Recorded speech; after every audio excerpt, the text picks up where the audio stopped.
Atheist.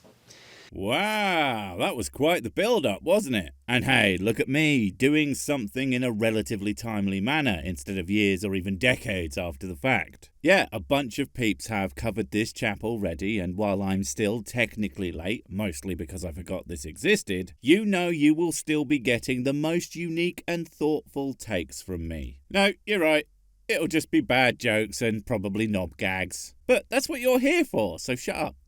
Thanks for clicking on this video. It means a lot to me, really. Ah, you're welcome. But don't feel too special. I click on a lot of things, usually by accident because I don't pay attention to what I'm doing, like, ever.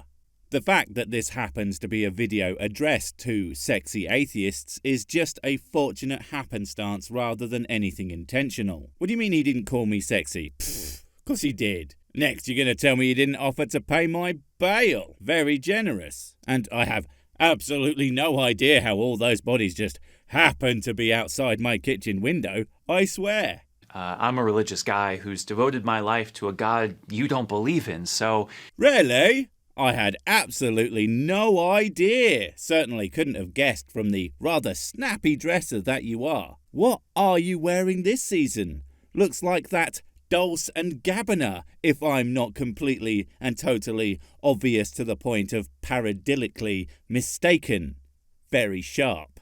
You're taking a bit of a risk here that I might insult you, make you feel bad about your life, or at the very least, waste your time. I don't really care if you insult me. Say whatever the hell you want, as long as it's accurate and not like really plain unfair. But that is only if you want me to take what you say seriously. And honestly, I'm not going to get upset with you saying whatever you like about me. I'll probably just make fun of you for it. Also, come on, man. Do I look like a guy whose time you could possibly be wasting? I'm standing in a field in front of a burning castle. I ain't exactly got places to be. I really do appreciate it, and I hope not to do any of those things here. Lame!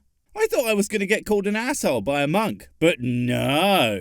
You had to go and ruin it. I was going to tell people I didn't come here to be insulted, and when they very wittily reply, "Well, where do you usually go?" I was going to hand them your picture. Thanks a lot. Now I'm just going to have to go back to be insulted by my family. No, I'm not getting a real job, Mum.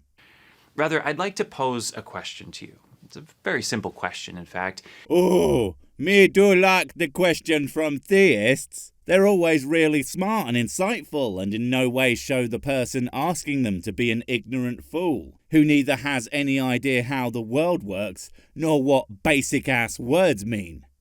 No, wait, the other one. It is more of an exhortation from me to you. How very dare you! I am not possessed by any kind of ghost or spirit or jinn. I will not allow you to perform any kind of exhortation on me. I don't even believe in such things. What do you mean that's not what exhortation means? Oh, right, I thought he meant exorcism. He's just going to emphatically request that I do something. Well, I'm not giving up my ghosty boys and demon fellas, that's for damn sure. This question is not meant to trick you or convert you. I don't have some super ingenious question that will somehow inspire faith in a deity, as much as I'd love to. Oh, okay. Right, well, that's better than most of you guys. The amount of times I have done this and ended up with an incredibly smug dipshit repeating the same garbage that I have heard thousands of times before is depressing, to say the least. Hopefully that's not going to happen here. Why the f*** do I even bother? I'd rather just like to challenge you. Well, you can 1v1 me in the game that I am the very best at in the world, bro. Barbie's Horse Adventure, son. I will frickin' destroy your ass in that game. It won't even be funny. It'll just be another terribly tragic loss of ass from all its destruction. Is that what you really want? You say that you're an atheist, that you don't believe in gods, and I just want to know one thing. No, for the last time, I'm not telling you the secret code to my whiskey vault. Not because I don't want you stealing from it or anything so mundane. It's empty, obviously. I just don't want you seeing the other things that I keep in there. And more importantly, making sure that you don't touch the... Are you a good one? Are you a good atheist? I like to think so. Look, watch this. I don't believe in God. Look, I'll do it again. I do not believe the claims of a deity. I know, you're all so impressed. God doesn't real! Got in a sneaky one there, didn't I? You weren't expecting that shit. That's just how good I am. God is real and I secretly hate him. Damn it! Guess I'm not as good at this as I thought. It's a question that I ask with two things in mind. The first being related to morality. Oh no. Oh, God. You don't mean, am I good at doing an atheism? You mean, you're doing effectively the damnable Ray Comfort bit. Ask them if they think they're a good person. Damn it, you had to go and be exactly like the rest of them. I bet this isn't even a real... What the hell are monks' clothes called? Oh, right, habit. Oh, that's what the name is about. Clever. While religion in general, and Christianity in particular, doesn't necessarily make someone a moral person, if someone strictly followed all the tenets of religious texts, including being fine with certain omissions, obviously in Christianity's case, I would argue that the Bible would leave one rather morally deficient, at least from a human standard. Most modern humans are not huge fans of stoning people to death or slavery etc., almost like that shit is massively out of date or something. These ways of life do necessarily demand morality of adherence. There is a particular code of life that one must live. A particular code of life? For Christianity? What are you talking about? There's almost as many versions of Christianity as there are people who follow. People pick and choose its rules all the time. And that's not to mention the denominations that have yet more additional reading material to go along with the big book of apparently vague suggestions / indisputable word of God. In the case of Catholic Christianity, that code is one of peace and justice, mercy and forgiveness. It's a code that seeks to care for the poor and seek reparations for those who take advantage of the vulnerable. The amount of shit that the Catholic Church as an organisation has pulled, it is completely absurd that you would even think to make this argument. The countless wars and all the corrupt shit, and of course, seeking reparations against those who take advantage of the vulnerable, really? Unless, of course, it's one of their own, right?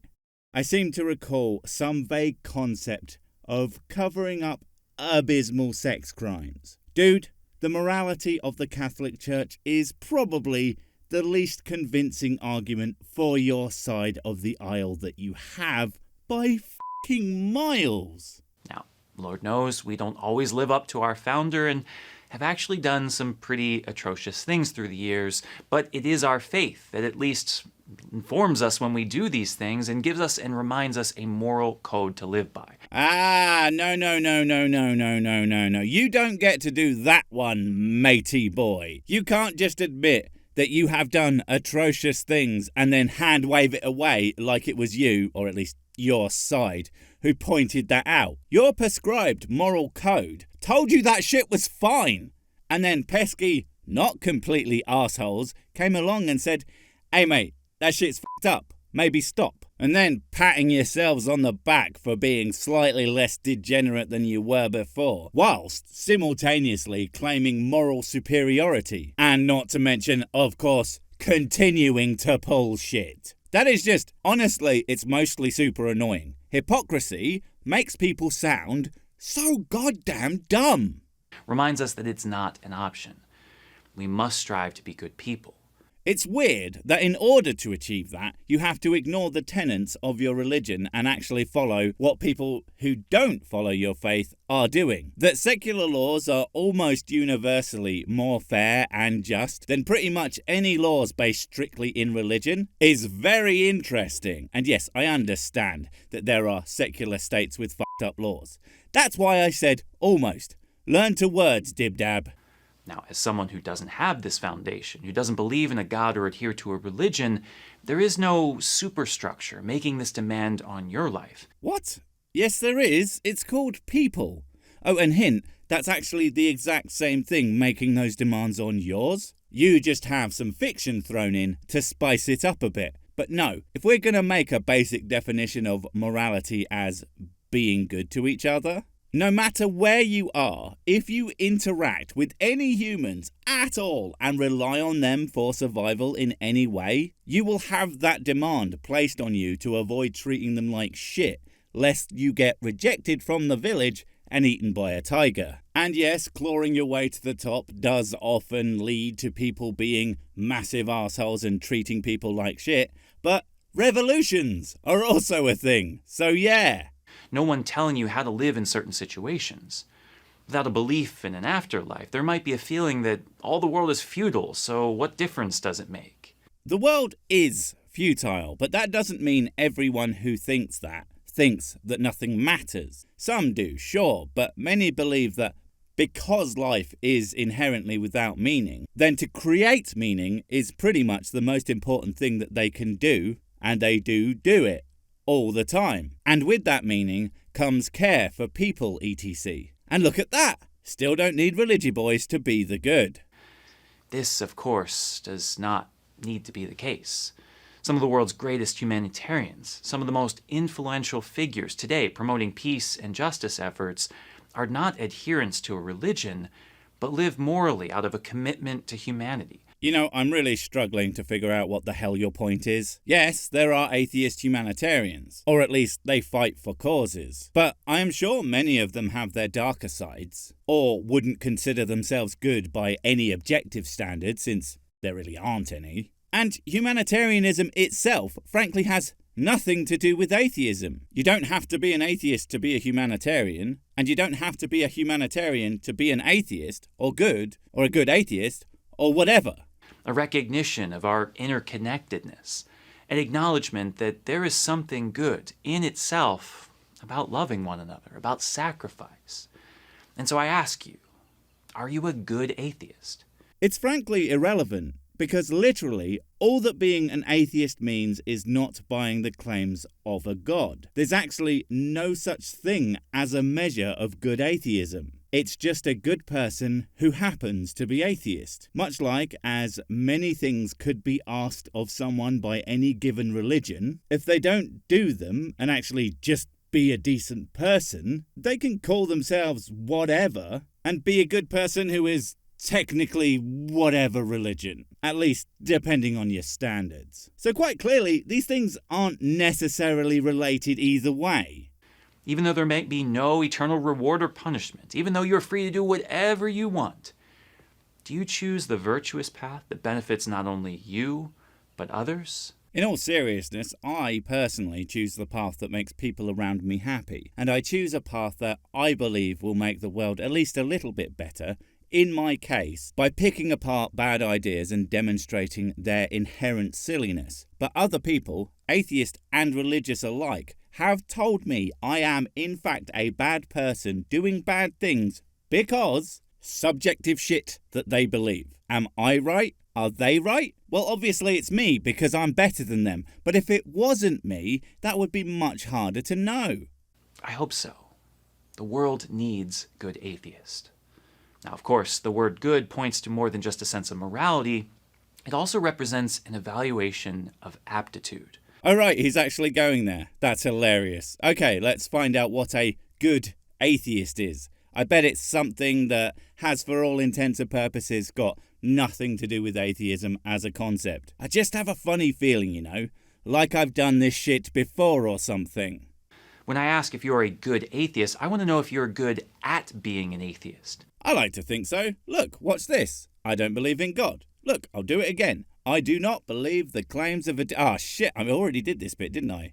Well, it's still true. I am amazing at not buying the claim for God. I have been doing it for years now. It's basically effortless. Because literally, all it takes to be a good at atheism person is to not be a theist. No, not atheist, not atheist. Why does everything smell of blue? Do you articulate why you don't believe in God in a coherent way, or you just think that religion's dumb, so use logical fallacies? What? See, one might think this guy seems pretty reasonable, but that false dichotomy, that is hilariously itself a logical fallacy, it just really rustled my jimmies when I heard it, and I thought, nah, screw this guy. Apart from the fact that it's not necessary to be either to be doing atheism correctly, it's also completely unfair to couch it in such terms. Like people who don't spend all their time searching out all the arguments and ideas from atheist talkie boys is doing atheism wrong? and you must just instead be arguing in bad faith. I'll give you some bad faith. F*** off. Have you explored the depths of your mind and heart, asking the real questions of life, of death, faith and reason, seeking to understand what this human life is really about? The real questions. Here's the real question. Do you know what subjective means? Because apparently you do not. The real questions differ from person to person. For one person, the existential why am me do the being is really, really important. To another, what the hell am I going to have for dinner is just as important. And both these people, if atheist, are atheisting just as good as one another if they don't believe in yada yada yada yada. Are you getting my point yet? Or are you some kind of video recording that is just incapable of understanding any responses given to it? That's just what you want us to think, you sentient video man. I see your game. You just not want to go to church, so this'll do. Yep, I'm done. You've demonstrated quite thoroughly how you aren't really asking if people are good atheists. You are telling them that unless they meet your sorry definition, that they aren't really doing it right. But I hate to be the one that tells you this. You don't get to be the one who decides that. Wait, actually, I quite enjoyed doing that. It's not your decision. Now get a real job, monkey boy. Get it? 'Cause he's a monk. I'm funny, me. Wait, before you go, I have something super important to tell you. It's life or death. It will change everything forever. Nope, wait, it's gone. Oh well, probably wasn't important. But while I have you, don't forget to comment, subscribe and notify. And if you want more of my smexy voice, check out Mrs. Six's channel Spoonstar Stories, where I narrate and voice all the videos. And she does the work. And if you want to support the channel, check out the merch store for cool t-shirts, or check out Patreon, memberships and PayPal to support directly. Finally, follow me on the medias of social to get completely pointless guff and to keep up on the latest releases. Oh, I just remembered what I was going to tell you. Whatever you do, don't touch the